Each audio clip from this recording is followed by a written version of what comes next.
Welcome back সবাইকে আরেকবার স্বাগত জানাই চ্যানেল আইকিতে। তো কিছুক্ষণ পূর্বে আপনারা যে ছোট্ট একটি ভিডিও দেখেছেন তা দেখে হয়তো বুঝতে পেরেছেন কোনটা নর্মাল ভিডিও আর কোনটা সিনেম্যাটিক ভিডিও। তো আমরা যখনই কোনো হলিউড বা বলিউড ছবি দেখি তখন ছবির ভিতরে আপনারা উপরে এবং নিচে এরকম কালো ধরনের কিছু অংশ আপনারা কালো দেখেন। তো ছবিটা দেখতে খুবই কিন্তু দারুণ ফিল হয়, কিন্তু নর্মাল ছবির ভিতরে আপনি যখন নর্মাল ভিডিও করবেন তখন কিন্তু এটা পুরো ফুল স্ক্রিনের মধ্যে থাকে। তো আপনি চাইলেই কাইনমাস্টার দিয়ে সেই সিনেমাটিক এফেক্ট ভিডিও আপনি তৈরি করতে পারেন। এর দ্বারা আপনার যেরকম কালারফুল এবং দেখতেও খুবই গর্জিয়াস হবে। তো আপনারা কিছুক্ষণ আগে যে ভিডিও দেখেছেন সেটা দেখে হয়তো বুঝতে পেরেছেন। তো আমি পুরো ভিডিওটি জুড়ে আছি মোহাম্মদ ইসমাইল। তো আপনারা ভিডিওটি একদম শুরু থেকে নিয়ে শেষ পর্যন্ত দেখতে থাকুন, আশা করি বিস্তারিতভাবে বুঝতে পারবেন। তো চলুন শুরু করা যাক আজকের এই ভিডিওটি।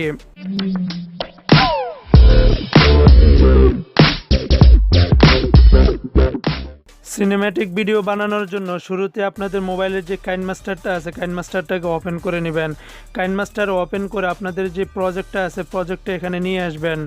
তো আমি অলরেডি ভিডিওটা এডিট করে নিয়েছি। আপনাদের যে কাঙ্ক্ষিত ভিডিও আপনারা কাঙ্ক্ষিত ভিডিওকে আপনারা এখানে এডিট করে নেবেন। এডিট করে নিয়ে আপনাদের যতটুকু প্রয়োজন আপনারা সেতটুকু এখানে নিয়ে আসুন। তারপরে এখানে সিনেম্যাটিক এফেক্ট দেওয়ার জন্য আপনাদের যেটা করতে হবে, উপরে এবং নিচে যেই ব্ল্যাক কালারের যেই জায়গাটুকু থাকে সেটাকে এডিট করার জন্য শুরুতে আপনারা এখানে যে লেয়ার আছে লেয়ারের ভিতরে আপনারা ক্লিক করবেন। এখানে মিডিয়ার ভিতরে ক্লিক করবেন। মিডিয়াতে ক্লিক করার পর এখানে ব্যাকগ্রাউন্ডে আপনারা ক্লিক করবেন। এই ব্যাকগ্রাউন্ডের মধ্যে আপনারা বিভিন্ন কালার পেয়ে যাবেন। তো যেহেতু আপনি সিনেম্যাটিক এফেক্ট দিবেন সেক্ষেত্রে ব্ল্যাকটাই সবসময় হয়ে থাকে। তো ব্ল্যাকটাকে এখানে নিয়ে আসার পর এখানে এই যে অপশন এখানে আপনারা দেখতে পারবেন, এই অপশনটাতে আপনারা ক্লিক করবেন। তো বন্ধুরা এখানে ক্লিক করার পরে এখানে 4-5টা অপশন পেয়ে যাবেন। তার মধ্যে এখানে এই যে সেটের যে নিচের যে অপশনটা এখানে ক্লিক করবেন। এখানে ক্লিক করার পর বন্ধুরা এখান থেকে আপনারা ধরে একটু নিচের দিকে নিয়ে আসবেন। আপনাদের যতটুকু এটা প্রয়োজন হয় সেতটুকু আপনারা এখানে নিয়ে আসবেন।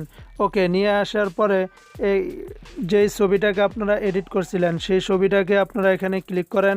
ক্লিক করার পর বন্ধুরা এখানে যে 3টা ডট দেখতে পারতেছেন এই 3টা ডটে আপনারা ক্লিক করেন। এখান থেকে আপনারা এই যে ডুপ্লিকেট যে অপশনটা আছে এই ডুপ্লিকেট অপশনে আপনারা ক্লিক করে দেন। তো ডুপ্লিকেট হয়ে গেলে এখানে আবার সেই ব্ল্যাক কালারের ছবিতে ক্লিক করেন, তারপরে আবার সেই অপশনটাতে ক্লিক করেন। তারপরে এই যে পাশে যে অপশনটা আছে এই অপশনটাতে আপনি এখন ক্লিক করবেন। তো এখানে ক্লিক করার পরে এটা উপরে উঠে গেছে। তো উপরে আসা যাওয়ার পর এটাকেও সেম আপনারা প্রথমের যেই ছবিটাকে যতটুকু দিয়েছিলেন ঠিক সেকেন্ড পর্যায়ে এই ছবিটাকে অতটুকুই আপনারা দিয়ে দিবেন। তো যাই হোক আমার এখানে হয়ে গেছে। তো এখন দেখতেই পারলেন ভিডিওটা খুবই দেখতে কিন্তু দারুণ দেখাচ্ছে। তারপরে এখান থেকে আপনার এই ছবির কিছু কালারিং যদি আপনি চেঞ্জ করতে চান সেক্ষেত্রে ভিডিও লেয়ারের উপরে আপনি ক্লিক করে এখানে কিছু কালার ফিল্টার পেয়ে যাবেন। আপনারা এই কালার ফিল্টার থেকে আপনাদের চয়েস মতো করে ছবির কালারকে আপনারা চেঞ্জ করে নিতে পারেন। তো আমি এখন স্যাম্পল হিসাবে আপনারা এই কালারটা দিয়ে আপনাদেরকে দেখাচ্ছি। আপনারা চাইলে আরও বেশি করে নিতে পারেন। তারপর আপনারা যেই ছবিগুলো যে ব্ল্যাক কালার যে ছবিগুলো অ্যাড করছিলেন সেটাকে একদম শুরু থেকে নিয়ে শেষ পর্যন্ত করে দেন, তাহলে এটা পরিপূর্ণভাবে ভিডিওর সাথে অ্যাটাচড হয়ে যাবে। তো এখন দেখতে পারলেন যে ভিডিওটা এখন এই দিক থেকে উপরে এবং নিচে ভিডিওটা কিন্তু অনেক অংশটাই কিন্তু এখান থেকে নাই। তো এখন আমি ভিডিওটা প্লে করি। তো দেখুন ভিডিওটা প্লে করলাম, খুব দারুণভাবে কিন্তু সেম সিনেম্যাটিক এফেক্টের মতো কিন্তু দেখাচ্ছে যেভাবে আপনারা হলিউড বলিউড ছবিগুলো আপনারা দেখে থাকেন। তো বন্ধুরা এই ছোট্ট একটি টিপস ছিল আজকের এই কাইনমাস্টারে।